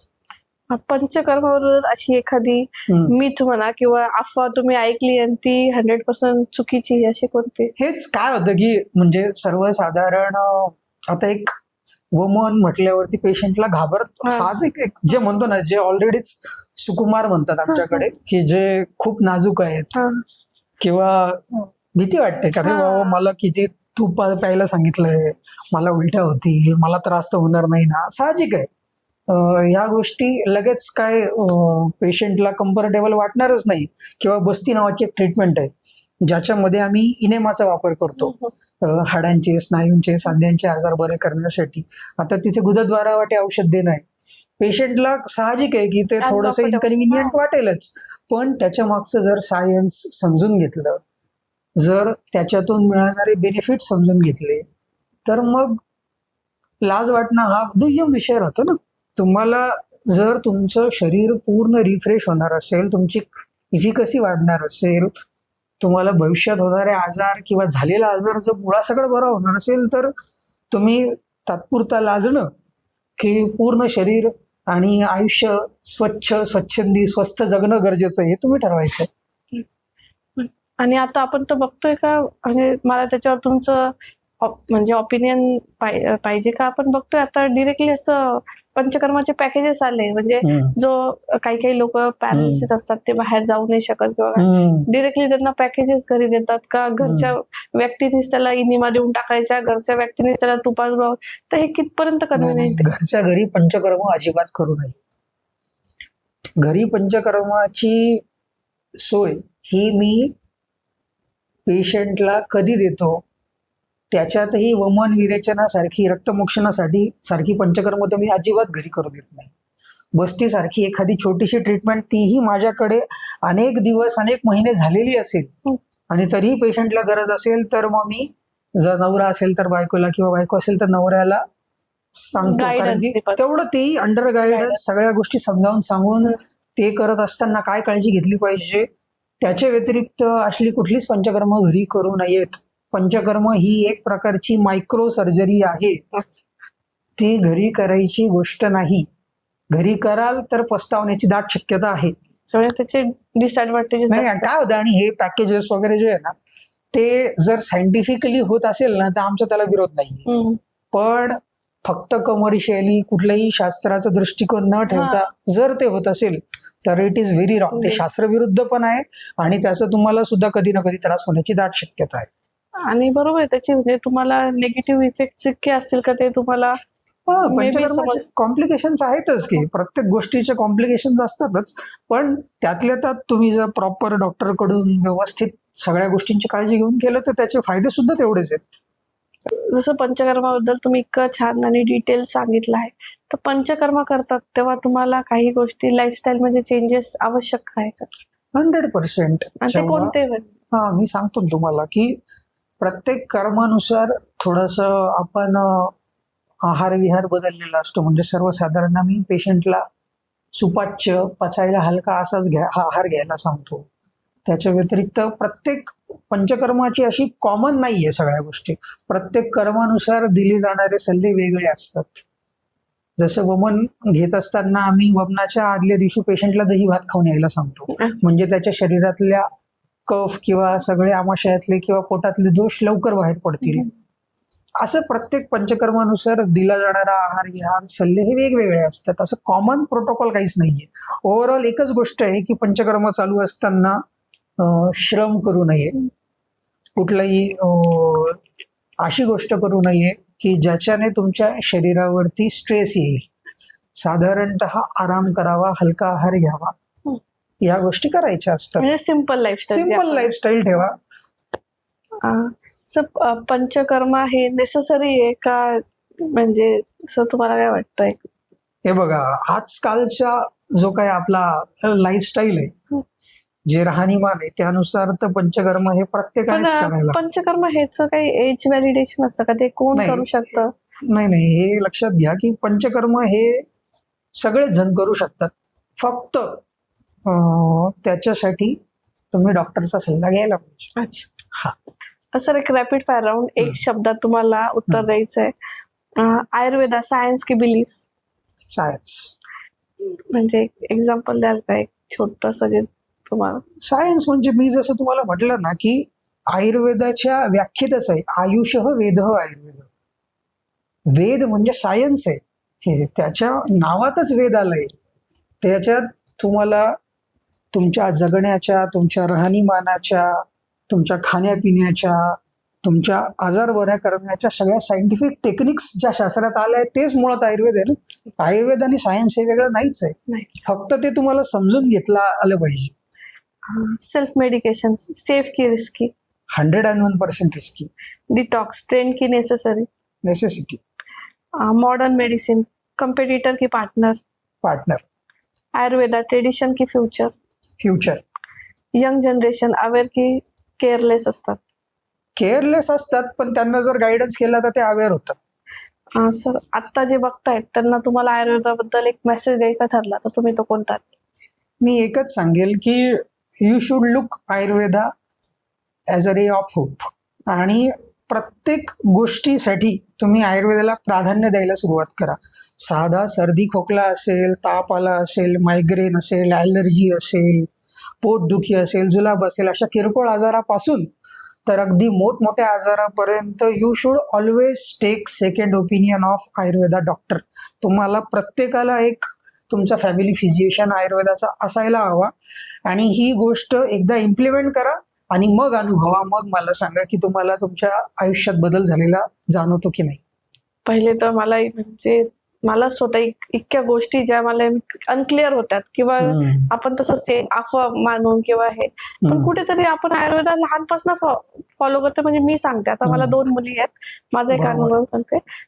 माझ्या मुलींना जेव्हा त्या 6 महिन्यापर्यंत आपण पाणी देत नाही, आईचं दूध सोडून काय, आणि कधी माझ्या मुलींच्या पोटात दुखलं तर माझ्या आईचं असंच असायचं, हिंगाचं पाणी करायचं आणि पोटाला लावायचं. म्हणजे तेव्हा आपण सायन्स बघतच नाही, म्हणजे किंवा आपण मॉडर्न मेडिसिन कडे जात नाही, किंवा ओवा तूचा शो पारकर येतो किंवा आपण म्हणजे ऍक्च्युली आयुर्वेद आपण लहान बाळापासून आपल्या म्हणजे जे म्हणतो ना की आपण जसं प्रगती करत गेलो ना तशी आपली अधोगती पण झाली. मी तुम्हाला एक उदाहरण सांगतो.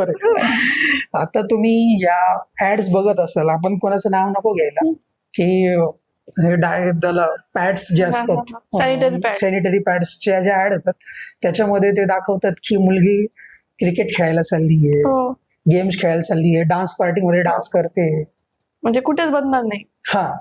हे असं होतं का हो आधी?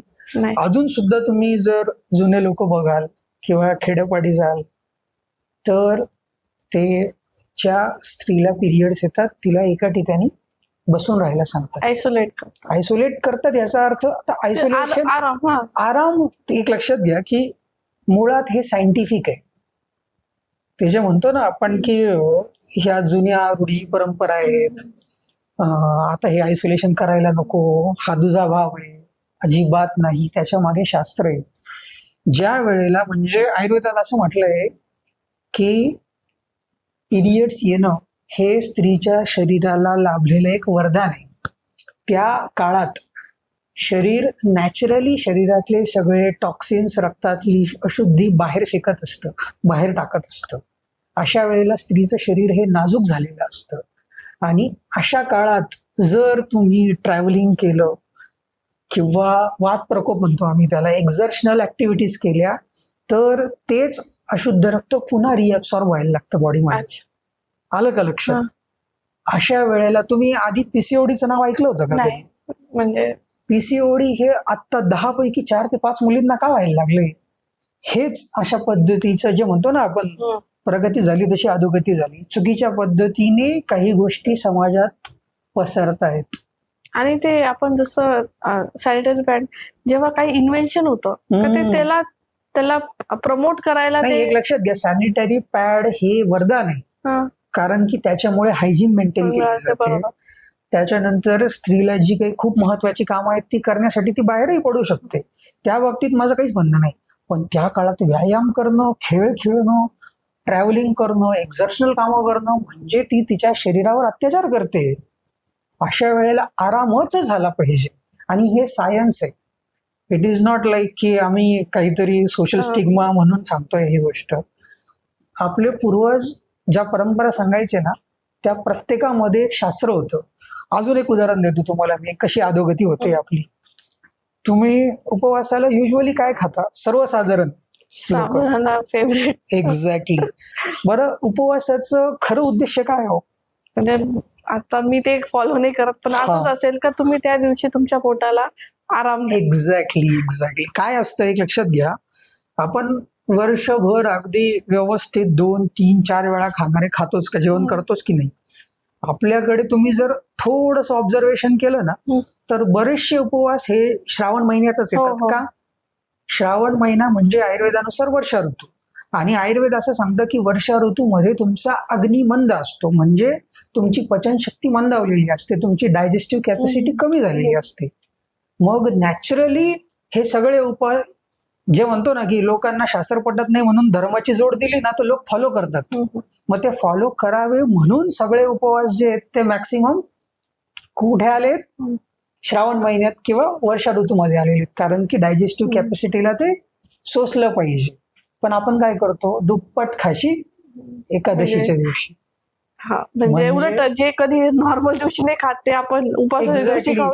बटाटे, रताळी, त्याच्यानंतर तो पचायला 4 पट जड असलेला साबुदाणा खाऊन, म्हणजे तुम्ही बघाल ना, उपवासाच्या दिवशी मेडिकलवर जास्त रांगा असतात औषधं घेण्यासाठी. म्हणजे आपण शास्त्र सगळं बाजूला ठेवलंय, आणि जो साबुदाणा खातो तो खरंच खाल्ला पाहिजे का, याच्या मागचं काय शास्त्र आहे हो? म्हणजे तुम्हाला माहितीये साबुदाण्याचं ओरिजिन कुठलं आहे? मुळात साबुदाणा हा भारतीय नाही, तो मेक्सिको, आफ्रिकन कंट्रीज मधून आपल्याकडे आलाय. रताळ्यासारखं दिसणारा एक टॅपियोको नावाचा जो कंद आहे, त्याच्यावरती बरीच प्रक्रिया करून त्याच्यातनं तो काही चिकाच्या स्वरूपात जे काही बॉल्स तयार होतात छोटे छोटे साबुदाण्याचे, ते तयार केले जातात, आणि पचायला अत्यंत जड असलेला साबुदाणा आपण उपवासाच्या दिवशी खातोय, जो भारतीय नाहीच आहे. मग हे पण ते म्हणजे आता मला एवढं म्हणजे डीप ना असं संस्कृत पण म्हणजे ज्ञान नाहीये, पण मी सांगते का आपल्याला जेव्हा आपल्याला डायरेक्टली असं सांगितलं जातं, काही काही उपवासाचे रूल असतात, कधी साबुदाणा चालतो न चालतो, त्याच्यात देखील असं देतात का तुम्ही आजच्या दिवशी काय खाऊ शकता, तर आज साबुदाणा खा? नाही, मला असं माझं वैयक्तिक मत असं आहे की साबुदाणाला संमत होण्यामागचं कारण एकच आहे की तो कंदमुळांपासून बनतो. पूर्वीच्या काळी लोक फक्त फळं आणि कंदमुळं खाणं अपेक्षित होतं, पण त्यावेळेला ते प्रोसेस नव्हते करत ना. आज त्या साबुदाणा बनवण्यासाठी त्या कंदमुळावरती त्याला भिजवून फर्मेंट केलं जातं, त्याच्यावर प्रक्रिया करून मग तो स्टार्चच्या स्वरूपात तो साबुदाणा मिळाला जातो. त्याच्यात अजून आपण त्याला रात्रभर भिजवणार, प्रक्रिया करणार, म्हणजे जेव्हा पोटाला आराम देणार त्याला 4 पट जास्त काम देऊन आपण अत्याचारच करतोय की नाही पोटावरती. आणि उपवासाच्या दिवशी नुसतं साबुदाणा नाही खात ना, त्यासोबत आपण ऍडिशनल काय छान. खरा उपवास ज्याला करायचा असेल ना, त्याने फक्त माझ्या दृष्टीने आजच्या काळात मिळणारं संमत फूड म्हणजे एकतर भगर किंवा राजगिरा, किंवा फार तर तुमची भूक पूर्ण होत नसेल तर फळ. याच्या व्यतिरिक्त काही खायला नको, तो खरा उपवास. आणि मी सगळ्या माझ्या पेशंटला सांगतो की तुम्ही साबुदाणा खाता म्हणजे तुम्ही स्वतःला पण फसवता आणि देवाला पण फसवता. कधी ते नाही का आपण म्हणतो श्रद्धेच्या नावाखाली गेलं तर मग लोक काय होतं, हे कलियुग आहे. म्हणजे तुम्हाला कदाचित मी आता जे बोलतोय ना ते थोडस वेगळं वाटेल. चुकीच्या गोष्टींकडे ना आपण लवकर अट्रॅक्ट होतो. ते म्हणतो ना आपण निगेटिव्ह जास्त अट्रॅक्ट होतो आपल्याला. एक्झॅक्टली. साबुदाणा म्हणजे जे चोचले झाले, हे शास्त्र नाहीये. जे खरोखर शास्त्र मांडतात, पाळतात, त्यांना या गोष्टी पटतील आणि ते फॉलो करतील. ऍक्च्युली कधी बघा, म्हणजे आपले जे पूर्वज आहेत ते आपल्याला बऱ्याचदा, म्हणजे मी माझ्या आजीचं सांगेल किंवा घरातल्या बऱ्याचशा आजी आपण ऐकतो का जेव्हा असं काही होतं आजारी पडत, ते पटकनी काहीतरी उपाय सांगतात जो असतो, पण तो आपल्याला कुठेतरी आता एक्सेप्टच होत नाही. एक्झॅक्टली. नाही, काय होतं, मी जसं म्हटलं ना की आपण आपल्या परंपरांना सोशल स्टिग्मा जेव्हापासून मानायला लागलो ना, तेव्हापासून आपली अधिगती सुरू झाली. मी जसं तुम्हाला मगाशी बोललो की पिरियड्स मध्ये लांब बसणं हा स्टिग्मा नव्हतं, सायन्स होतं. त्याचं तुम्हाला सायंटिफिक रिझन पण सांगितलं. हेच आता वेस्टर्न कंट्रीज मध्ये एक्सेप्ट होऊन मेन्स्ट्रुअल लीव्ह सुरू झाली. हो हो हो, मी आता हा एक्झॅक्टली, ते त्यांना सुद्धा याच्या मागचं सायन्स कळायला लागलंय. काही दिवसांनी त्यांचं ऐकून आपल्याकडे सुरू होईल. आपल्याला जेव्हा आपलं शास्त्र दुसरे लोक सांगतात ना, तेव्हा आपल्याला ते एक्सेप्टन्स मिळतो त्याचा. पण आपलेच लोक जीव तोडून सांगतायत ते कळणार नाही. म्हणजे जसं आपण सांगू ना, आपण आजीच, आणि बऱ्याचदा आपली आई देखील असं म्हणते का चला ही गोष्ट तू खाल्ली आता त्याच्यावर ही लगेच नको खाऊ. एक्झॅक्टली. आणि त्यावर मी आत्ताच एक रिसेंट माझ्या घरातच एक कमेंट ऐकली, अगं बार्बिक्यू मध्ये सर्व कॉम्बिनेशन मध्ये असतं, तिथं स्वीट पण असतात, फिश पण असते, हे पण असतं ते. आता खूप महत्वाच्या मुद्द्यावर आलात मॅडम तुम्ही. आयुर्वेदामध्ये एक प्रचंड महत्वाचा कन्सेप्ट सांगितलेला आहे, त्याला म्हणतात विरुद्धान्न. म्हणजे अशा दोन गोष्टी ज्या एकमेकांसोबत खाल्ल्या तर तुमच्या शरीरामध्ये विष किंवा आजार निर्माण होण्याची दाट शक्यता वाढते. त्याला आयुर्वेदाने हजारो वर्षापूर्वी सांगून टाकलंय की ह्या दोन गोष्टी एकमेकांसोबत खाऊ नये. म्हणजे फॉर एक्झाम्पल मी तुम्हाला सांगतो, दूध आणि मीठ कधीच खायचं नसतं.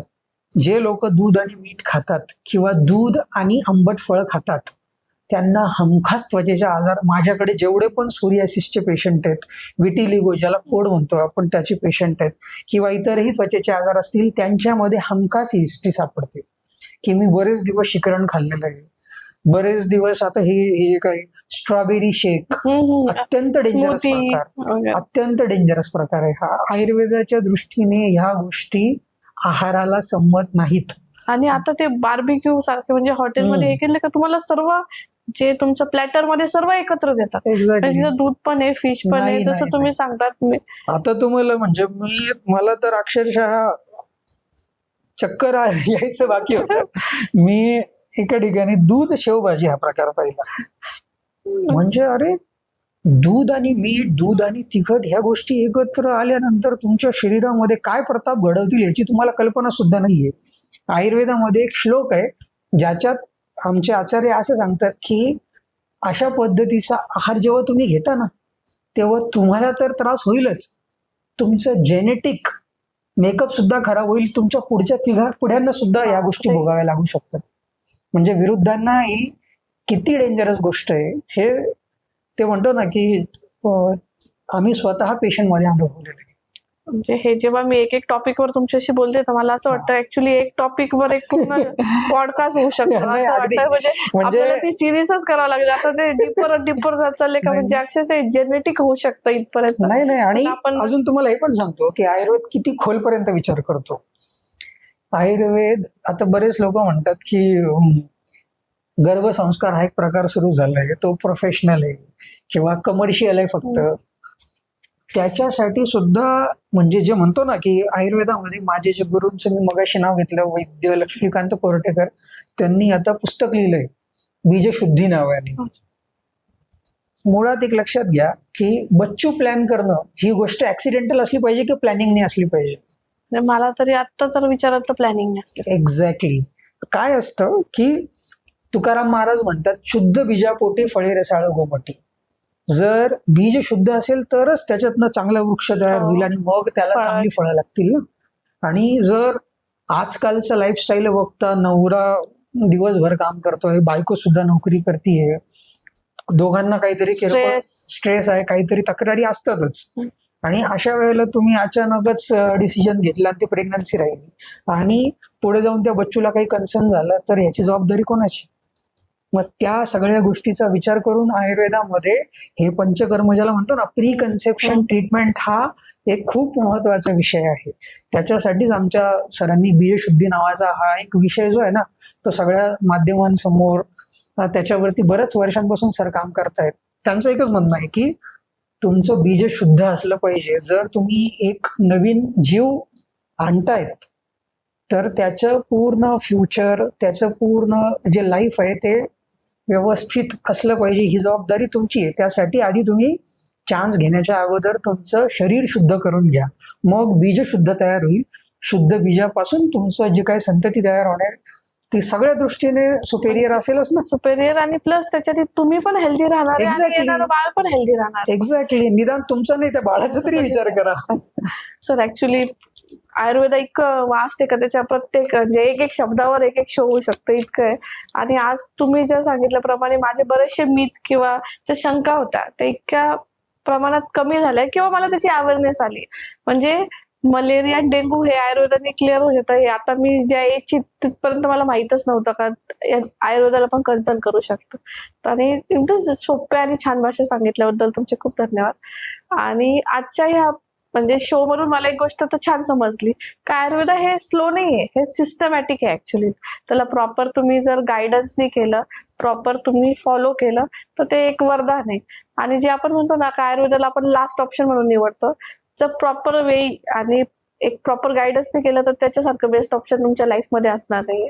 तर आयुर्वेदाकडे एक नवीन दृष्टिकोनाने बघा. एक ऑप्शन नाही म्हणता, तुमच्या शरीराला गरज आहे असं म्हणून त्याला प्रायोरिटी द्या.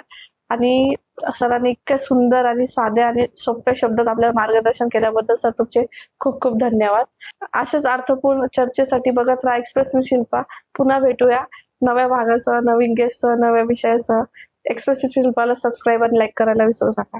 धन्यवाद. तर मी सर्वप्रथम एक्सप्रेस विथ शिल्पा चॅनल आणि शिल्पा मॅमचे आभार मानतो की तुम्ही मला या ठिकाणी आमंत्रित केलं आणि आयुर्वेदाविषयी माझे विचार, माझे अनुभव तुमच्यासोबत शेअर करण्यासाठी संधी दिली. थँक्यू.